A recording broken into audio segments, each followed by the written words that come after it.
Ukraine की जो भारत में एम्बेसी है वो बांग्लादेश को क्यों सैंक्शंस लगाने की धमकी दे रही है, अमेरिका पाकिस्तान की एयरफोर्स के साथ क्या खिचड़ी पका रहा है, और सबसे इम्पोर्टेंट ईरान को भारत के वोट ना देने से क्या प्रॉब्लम होने लगी है। भारत जो यूनाइटेड नेशंस में वोटिंग करता है उसके कारण ईरान भारत से नाराज हो गया है। काफी सारी इंपॉर्टेंट अपडेट्स आ रही हैं जो आपको मेन स्ट्रीम न्यूज चैनल्स के ऊपर भी देखने को नहीं मिलेंगी, इसलिए वीडियो को एंड तक देखिएगा। सबसे पहले बात करते हैं अमेरिका और पाकिस्तान के बारे में। अब दोनों के बीच मिलिट्री ब्रोमांस काफी बढ़ते जा रहा है। कुछ हफ्ते पहले डोनाल्ड ट्रंप ने पाकिस्तान के army chief field marshal Asim Munir को लंच के ऊपर होस्ट किया था, और अब न्यूज निकल कर आ रही है कि पाकिस्तान का एयरफोर्स चीफ भी अमेरिका की साइलेंट विजिट के ऊपर गया है, जिसके बारे में किसी को पता भी नहीं चला। दरअसल यूट्यूब के ऊपर पाकिस्तान की एयरफोर्स का जो ऑफिशियल चैनल है उसने पाकिस्तान एयरफोर्स चीफ जाहिर अहमद बाबर की अमेरिका विजिट की जानकारी देते हुए अमेरिका में कई सारी मीटिंग्स की पिक्चर्स को शेयर किया है और बताया है कि पाकिस्तान एयरफोर्स चीफ ने अमेरिका में जाकर मिलिट्री और पॉलिटिकल लीडरशिप के साथ पेंटागन, स्टेट डिपार्टमेंट और वॉशिंगटन में काफी सारी मीटिंग्स की हैं। पाकिस्तान की सरकार का कहना है कि ये पाकिस्तान एयरफोर्स चीफ की ऑफिशियल विजिट थी, जो पिछले एक दशक से भी ज्यादा समय के बाद हो रही है। यानी कि पिछले 10-15 साल से अमेरिका ने पाकिस्तान के एयरफोर्स चीफ को अपने देश में इन्वाइट नहीं किया था, और ये एक दशक के बाद हो रहा है जब अमेरिका ने पाकिस्तान एयरफोर्स चीफ को इन्वाइट किया हो। पाकिस्तान ने कहा है कि पाकिस्तान एयरफोर्स चीफ ने हाई प्रोफाइल विजिट के दौरान US air force chief, US air force की सेक्रेटरी के साथ मीटिंग की और यूएस एयरफोर्स और पाकिस्तान एयरफोर्स के बीच मिलिट्री कॉपरेशन, इंटरऑपरेबिलिटी, उसके बाद ज्वाइंट ट्रेनिंग करने और टेक्नोलॉजी एक्सचेंज करने के ऊपर डिस्कशंस किए हैं। इसके साथ ही पाकिस्तान ने बताया कि पाकिस्तान एयरफोर्स चीफ ने यूएस स्टेट डिपार्टमेंट के अंदर पॉलिटिकल अफेयर्स और साउथ एशिया के ऑफिशियल्स के साथ भी मीटिंग की। कैपिटल हिल में यूएस कांग्रेस के मेंबर्स के साथ भी मुलाकात की। कहने का मतलब है कि पाकिस्तान एयरफोर्स चीफ ने अमेरिका का एक बहुत ही लंबा चौड़ा दौरा किया है, जो कि एटलीस्ट 4 से 5 दिन का तो होगा ही, क्योंकि इसमें US air force, pentagon, US state department, उसके बाद यूएस कांग्रेस के मेंबर्स के साथ काफी सारी मीटिंग करके आया है। हैरानी वाली बात यह है कि ना ही भारत और ना ही पाकिस्तान की मीडिया ने इसको रिपोर्ट किया था, और किसी को भनक भी नहीं लगी कि पाकिस्तान का एयरफोर्स चीफ अमेरिका की विजिट के ऊपर गया है। पाकिस्तान में मिलिट्री को लेकर न्यूज कवर करने के ऊपर काफी सारी रिस्ट्रिक्शंस हैं, इसलिए शायद हो सकता है कि पाकिस्तान के न्यूज चैनल्स इस हाई प्रोफाइल विजिट को कवर ना कर रहे हों। अब अगर हम इसको ईरान वाले एंगल के साथ भी जोड़कर देख लें कि ईरान के अंदर अमेरिका को पाकिस्तान की नीड पड़ सकती है, इसलिए अमेरिका ने पहले पाकिस्तान आर्मी चीफ और अब पाकिस्तान के एयरफोर्स चीफ को इन्वाइट किया है, वो भी लिटरली 1 महीने के अंदर अंदर 2-3 हफ्तों के डिफरेंस के बीच। ये तब भी भारत के लिए बहुत ही बड़ी चिंता का विषय है, क्योंकि ये 2 हाई प्रोफाइल विजिट शो करती हैं कि अगेन अमेरिका के लिए पाकिस्तान की इंपॉर्टेंस काफी बढ़ रही है। अब क्योंकि अमेरिका के लिए पाकिस्तान इंपॉर्टेंट हो गया है तो गिव एंड टेक ट्रांजैक्शंस तो होंगी। पाकिस्तान भी फ्री में तो अमेरिका की हेल्प करेगा नहीं, इसलिए पाकिस्तान आर्मी अपने लिए कुछ ना कुछ बार्गेनिंग तो जरूर करेगी। भारत के लिए इंपॉर्टेंट हो जाता है कि हम डोनाल्ड ट्रंप एडमिनिस्ट्रेशन के साथ काफी केयरफुल होकर प्रोसीड करें, क्योंकि सच्चाई यही है कि डोनाल्ड ट्रंप इस बार भारत को सपोर्ट नहीं कर रहे हैं। इसके अलावा न्यूज निकल कर आ रही है कि पिछले कल भारत के डिफेंस मिनिस्टर राजनाथ सिंह जी ने अमेरिका के सेक्रेटरी फॉर डिफेंस मिस्टर पीट हेग्सेथ के साथ टेलीफोनिक कन्वर्सेशन की है, और दोनों देशों के डिफेंस टाइज को मजबूत करने के ऊपर चर्चा हुई। अमेरिका ने राजनाथ सिंह जी को इन पर्सन मीटिंग के लिए अमेरिका में इन्वाइट किया है, हालांकि भारत ने अभी तक डेट्स कमिट नहीं की हैं। नेक्स्ट अपडेट आ रही है भारत और ईरान के बारे में, और पाकिस्तान का भी नाम लेना पड़ेगा, क्योंकि पाकिस्तान में जो ईरान के एम्बेसडर हैं उन्होंने स्टेटमेंट भारत के बारे में दी है। अब क्योंकि यहाँ पर ईरान का एम्बेसडर है तो उसकी स्टेटमेंट का वजन तो होगा ही। रेफरेंस के लिए आपकी स्क्रीन के ऊपर आर्टिकल का स्क्रीनशॉट है। दरअसल पाकिस्तान में जो ईरान के एम्बेसडर हैं इनका नाम है मिस्टर रेजा अमीरी मोगादाम।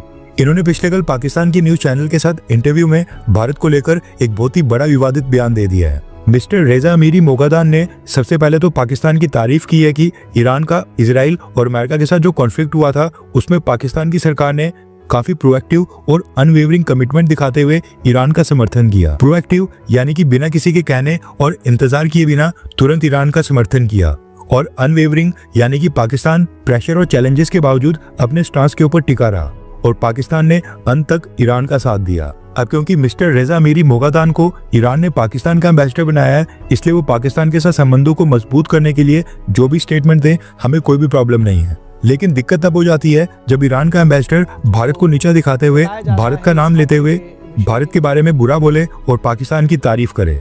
दरअसल ईरानियन एम्बेसडर ने इसके आगे भारत के ऊपर स्टेटमेंट भी दी है। मिस्टर रेजा अमीरी मोगदाम ने कहा कि ईरान की इस लड़ाई में भारत ने ईरान का बिल्कुल भी साथ नहीं दिया और ईरान की कोई मदद नहीं की। इसके आगे ये कहते हैं कि भारत की सरकार और इजराइल के बीच काफी करीबी दोस्ती है और न्यू दिल्ली में अमेरिका का काफी प्रभाव है, यानी कि भारत अपने फैसले अमेरिका के प्रभाव में करता है, इसलिए भारत ने ईरान का साथ नहीं दिया और ईरान की मदद नहीं की। मिस्टर रेजा मीरी मोगदान आगे कहते हैं कि इतना सब होते हुए भारत की जनता, खासकर भारत के मुस्लिम्स और कई पॉलिटिकल पार्टीज ने इजराइल के हमले की निंदा की है और ईरान का साथ दिया है। ईरान का एम्बेसडर यहाँ तक नहीं रुका, उसने एक और दुख जताया यूनाइटेड नेशंस में वोटिंग को लेकर, और यूएन के अंदर जो डिबेट्स होती हैं उस मुद्दे के ऊपर भारत का साथ उन्हें कभी नहीं मिला है। संयुक्त राष्ट्र की प्रोसीडिंग्स में भारत हमेशा न्यूट्रल रहता है और इजराइल ईरान के बीच इस कॉन्फ्लिक्ट के ऊपर भी भारत ना ही वोटिंग में हिस्सा लेता है और ना ही एक देश को कॉर्नर करके कभी एक देश को टारगेट करता है। Most of the times Bharat abstain करके रेजोल्यूशंस के ऊपर वोटिंग करने से बाहर रहता है, लेकिन ईरान के एम्बेसडर को ये नहीं बच रहा है। ईरानियन एम्बेसडर मिस्टर रेजा मीरी मोगदान ने यूएन की प्रोसीडिंग्स को लेकर कहा कि भारत ने यूनाइटेड नेशंस यानी कि संयुक्त राष्ट्र के अंदर भी ईरान के पक्ष में वोटिंग नहीं की है और ईरान की साइड वोट डालकर ईरान का साथ नहीं दिया था, जबकि पाकिस्तान वहां पर भी हमेशा ईरान का साथ देता है और ईरान के पक्ष में वोटिंग करता है। ये कहना है ईरान के जो पाकिस्तान में एम्बेसडर है उनका। अब ये चाहते हैं कि भारत की सरकार अमेरिका और इजराइल के साथ अपनी दोस्ती को इग्नोर करके इनके पक्ष में वोट डाले, फिर जाकर ये भारत को अपना सच्चा दोस्त मानेंगे। नेक्स्ट अपडेट आ रही है यूक्रेन और बांग्लादेश के बीच डिस्प्यूट को लेकर, जो काफी ज्यादा कंट्रोवर्शियल होते जा रहा है। इसमें भारत में स्थित यूक्रेन की एम्बेसी भी इन्वॉल्व है। रेफरेंस के लिए आपकी स्क्रीन के ऊपर आर्टिकल का स्क्रीनशॉट है। यूक्रेन की गवर्नमेंट ने बांग्लादेश के ऊपर सैंक्शंस लगाने की धमकी दी है और कहा है कि वो यूरोपियन यूनियन से कहकर बांग्लादेश के ऊपर स्ट्रिक्ट एक्शन लेने की तैयारी कर रहे हैं। बांग्लादेश और यूक्रेन की गवर्नमेंट के बीच डिस्प्यूट शुरू हुआ है वीट यानी कि गेहूं के कारण। दरअसल बांग्लादेश को हर साल लाखों टन गेहूं फॉरेन कंट्री से परचेज करना पड़ता है। वैसे तो बांग्लादेश भारत से भी गेहूं इंपोर्ट करता है, लेकिन इस समय रशिया का गेहूं इंटरनेशनल मार्केट के अंदर काफी ज्यादा डिस्काउंट के ऊपर मिल रहा है। रशिया के ऊपर अमेरिका, यूरोपियन कंट्रीज और वेस्टर्न कंट्रीज ने सैंक्शंस लगा के रखे हैं, जिसको दुनिया के आधे से भी ज्यादा देश फॉलो कर रहे हैं। इसलिए रशिया ने बायस ढूंढने के लिए अपने गेहूं की कीमतें काफी कम कर दी हैं, जिसके चलते बांग्लादेश को कीमत कम लगी तो बांग्लादेश ने भी रशिया से गेहूं परचेज कर लिया। सबसे पहले तो आप ये मैप देखिए। अब ये यहाँ पर सिचुएटेड है रशिया का पोर्ट काउकास, और रशिया इसी पोर्ट काउकास से बांग्लादेश को गेहूं की शिपमेंट्स भेज रहा है। अभी जो पोर्ट काउकास है इसके बिल्कुल लेफ्ट साइड के ऊपर क्रीमिया है और ऊपर वाली साइड रेड कलर से मार्क्ड यूक्रेन का एरिया है। ये जितना भी रेड कलर का मार्क्ड एरिया है ये इस समय रशिया ने कब्जे में ले लिया है, यानी कि यूक्रेन वॉर स्टार्ट होने के बाद रशिया की फोर्सेस यहाँ तक आ गई हैं और ये सारा एरिया इस समय रशिया के पास है। अब यूक्रेन का कहना है कि रशिया जो पोर्ट काउकास से बांग्लादेश को गेहूं की शिपमेंट्स भेज रहा है उसमें काफी बड़ा हिस्सा उस गेहूं का है जो इसी रेड कलर की मार्क टेरिटरी से आ रहा है, जिसके ऊपर रशिया ने इलीगली ऑक्यूपाई कर लिया है। यूक्रेन का कहना है कि इस टेरिटरी के ऊपर यूक्रेन का अधिकार है, इसलिए रशिया ने यहाँ से कलेक्ट करने के बाद जो भी गेहूं की शिपमेंट बांग्लादेश को भेजी है वो शिपमेंट बांग्लादेश रिजेक्ट करके रशिया को वापस दे दे और बांग्लादेश रशिया को बोले कि हमें वो गेहूं नहीं चाहिए जो यूक्रेन की ऑक्यूपाइड टेरिटरी से कलेक्ट करके भेजा गया है। यूक्रेन की गवर्नमेंट ने अपनी ये मांग रखने के लिए यूक्रेन की जो भारत में एम्बेसी है उसको जिम्मेदारी दी।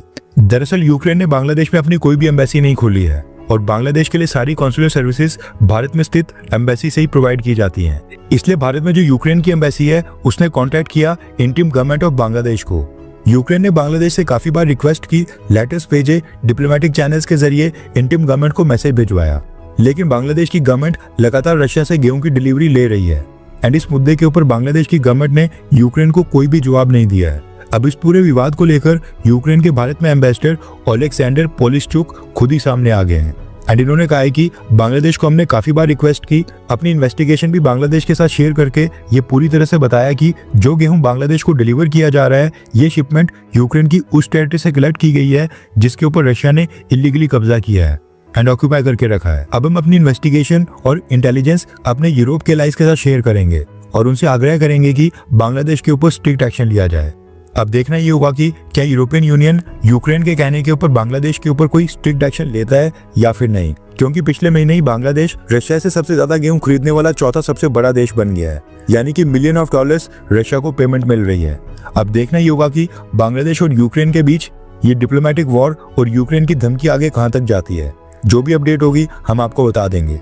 नेक्स्ट अपडेट आ रही है क्वाड कंट्रीज के विदेश मंत्रियों की अमेरिका के अंदर जो मीटिंग हुई उसको लेकर। क्वाड कंट्रीज ने पहलगाम हमले को कंडेम करते हुए कड़ी निंदा की है और इसकी आलोचना की है और अपनी जॉइंट स्टेटमेंट में कहा है कि पहलगाम हमले के परपेट्रेटर्स, ऑर्गेनाइजर्स और फाइनेंसर्स हैं। इस इन्होंने हमले के जिम्मेदार लोगों, इसके प्लानिंग करने वालों और पैसे देने वालों के ऊपर बिना किसी देरी के कार्रवाई हो और जो उन्होंने अपराध किया है उसके ऊपर स्ट्रिक्ट एक्शन लिया जाए। क्वाड समिट में अमेरिका, ऑस्ट्रेलिया और जापान के विदेश मंत्रियों के साथ बायलैटरल लेवल के ऊपर 1-to-1 मीटिंग करने के बाद जयशंकर सर ने पेंटागन जाकर अमेरिका के डिफेंस सेक्रेटरी पीट हेग्सेथ के साथ भी मीटिंग की है एंड इसके साथ ही अमेरिका के एनर्जी सेक्रेटरी क्रिस राइट के साथ भी बायलैटरल मीटिंग्स की हैं।